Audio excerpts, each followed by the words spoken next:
Hello everyone and welcome to another installment of my weekly League of Legends news recaps. My name is Normstorm and I'll be guiding you through this week of the community's newest contributions to the League of Legends scene. So with that being said, let's dive right into it. Starting off with our public beta environment, we've had our first few patches in a long time since the Christmas break, but this week we got splash arts for the currently unreleased skins, Heartseeker, Lucian, and Quinn, as well as Warring Kingdom's Garen. And in regards to the League client update, we got more out-of-game options implemented, so no longer will players have to go in-game before being able to change their sound, interface, and game settings. As well, this past week we got some Elementalist Lux clarity updates and some new additions to the 2017 LoL esports icons. You may notice logo changes for Japan's Rampage, Korea's Rox Tigers, and China's Edward Gaming. But as well, we can see icons replacing certain team icons, such as Barbecue replacing Korea's Ever's icon, as well as M19 replacing Albus Nox Luna.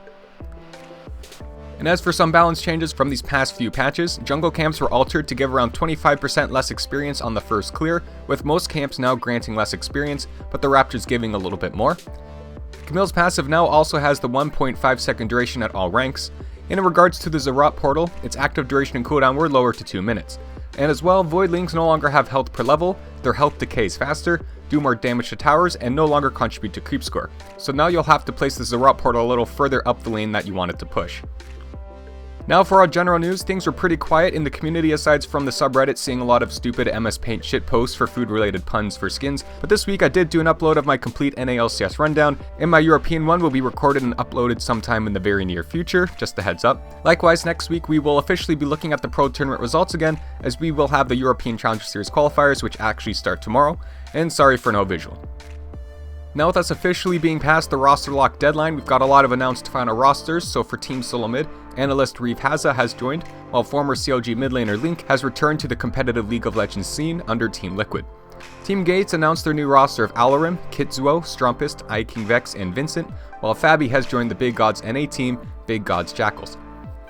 For our second page of changes, if you were previously unaware like I was, this week you are now learning about the existence of Echo Fox's challenger team, Delta Fox, which has the roster of Brandini, Grigny, Demont, Shinon, and Baby. For G2 Esports, Youngbuck is still the head coach, but he isn't on the visual for space reasons, but former TSM's Weldon and former Vega Squadron SharkZ have both joined the team as assistant coaches. The Unicorns of Love had to make a last-minute roster change as Verias has decided to go to CJ since he misses Korea, meaning Samux is now the team's AD carry, while Memento and Heaq have joined Giants Gaming. As for ROCCAT, the roster has been finalized with Fazzy, Maxlor, Hjarnan, and Wadid, while Team Vitality has announced jungler Djoko with GBM as a substitute, while Coach Sean's has been replaced with Arian. Misfits Academy was created with roster Jisoo, Llamabear, CosQ, Yuki60, and Dreams with Coach Unlimited, while NoXiAK has joined Euronix Gaming. For our last 4 European roster changes, former EU LCS organization aTTax has purchased the European Challenger Series qualifier slot for Iguana Esports and transferring over their roster minus their AD carry, while Eika has joined Team LDLC as a mid laner. Valencia Esports effectively traded mid laners and got Diamond for PePiiNG, while Baskonia added Syncroft, PePiiNG, now known as PePiiNG, XD Smiley, Falco, and Coach Fochid. Now over in Korea, Secret has joined Kongdu Monster, while Marksman Avenger, formerly known as Gap, and Veritas have joined CJ Ever 8 winners have a new roster of Helper, Oldbing, Malrang, Septid, Duel, Ella, and Kyle, while M19 has purchased the roster of Albus Nox Luna, transferring over their previous roster, but still need to get an AD carry and coach. Now over in Brazil, the partnership between KabuM Esports and Ilha Da Macacada has ended, with the CBLOL team of Xantins, Danagorn, Vash, the Foxes, Ryev, and Neki going back to the KabuM roster, while a challenger roster went back to Ilha Da Macacada.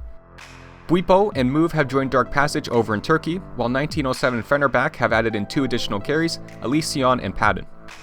And for the last 2 roster changes for Southern Latin American team Chaos Latin Gamers, support Sakuya has left while Halier is their new head coach, while the Cloud9 Challenger team was officially announced to be Flyquest, transferring over the entire roster with the exception of their jungler, as Contracts is now on the main Cloud9 team, with Moon instead taking his place.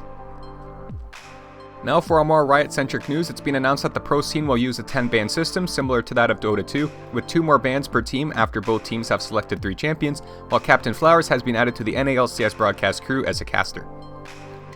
And in a competitive ruling, the Red Canids have been penalized nearly $1,000 for signing mid laner talkers after the roster deadline.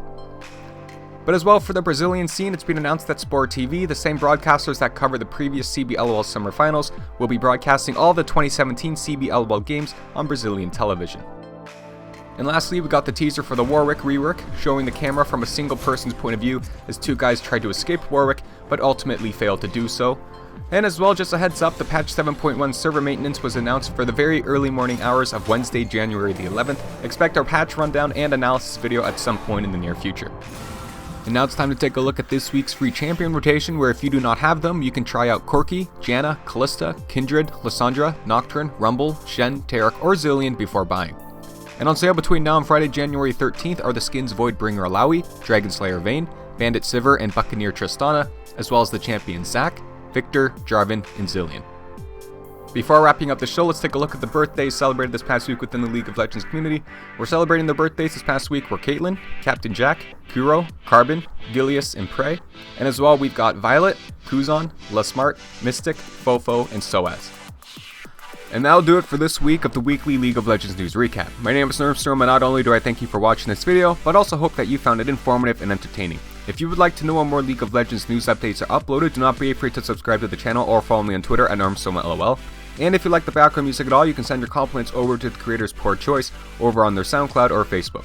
So thank you again so much for watching. If you would like to further your support of the show, you're always free to leave a like, comment, or share to your heart's content. And I'll see you guys in the future with some more League of Legends content.